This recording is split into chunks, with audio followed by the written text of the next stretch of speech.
गरीब का कोई नहीं होता। शिल्पा अपने मामा मामी के घर रहती थी। मामा तो शिल्पा को बहुत प्यार करते थे, लेकिन मामी को शिल्पा का उसके घर रहना पसंद नहीं था। वो शिल्पा को अभागन समझती थी। हर समय शिल्पा को जली कटी सुनाती, लेकिन शिल्पा बेचारी चुप रह जाती, कभी कुछ न कहती।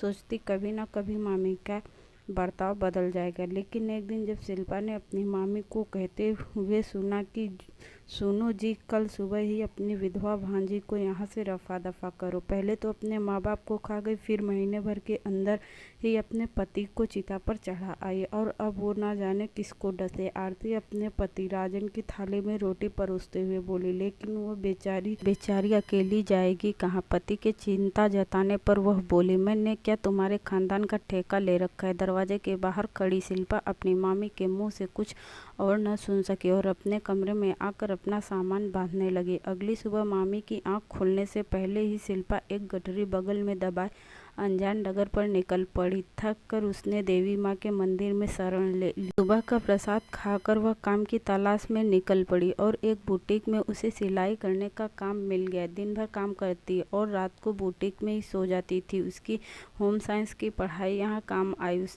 उसके नए नए डिजाइन और आइडियाज के कारण बुटीक में ग्राहकों की संख्या बढ़ने लगी है, और तब बुटीक की मालकिन ने उसे अपने आउट हाउस में रहने के लिए जगह दे दी।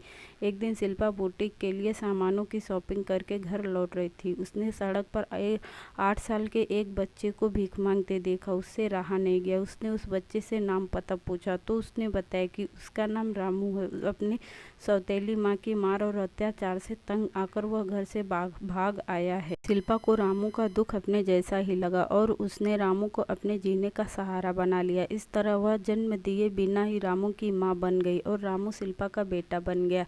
उसने रामू का एडमिशन एक स्कूल में करा दिया। स्कूल से आकर रामू जब उसे अम्मा कहकर लिपटता तो सिलाई करते उसके हाथों का दर्द पल में छूमंतर हो जाता। रात को जब वो अपने नन्हे नन्हे हाथों से उसके सिर को दबाता तो उसके आंखों से आंसू छलक पड़ता। शिल्पा का ममता पाकर रामू भी अपने सब दुख दर्द भूल गया था। लेकिन उसके लिए तो शिल्पा ही पूरी दुनिया थी। दोनों अकेले अकेले अधूरे थे। एक दूसरे का साथ पाकर दोनों पूरे हो गए। रक्त के बंधन से मुक्त होते हुए भी दोनों अटूट बंधन में बंध चुके थे। शिल्पा और रामू एक दूसरे के लिए काफी थे। उनको किसी तीसरे की जरूरत नहीं थी। रामू भी शिल्पा को बहुत प्यार करता था। उसके बिना रहना बहुत मुश्किल था।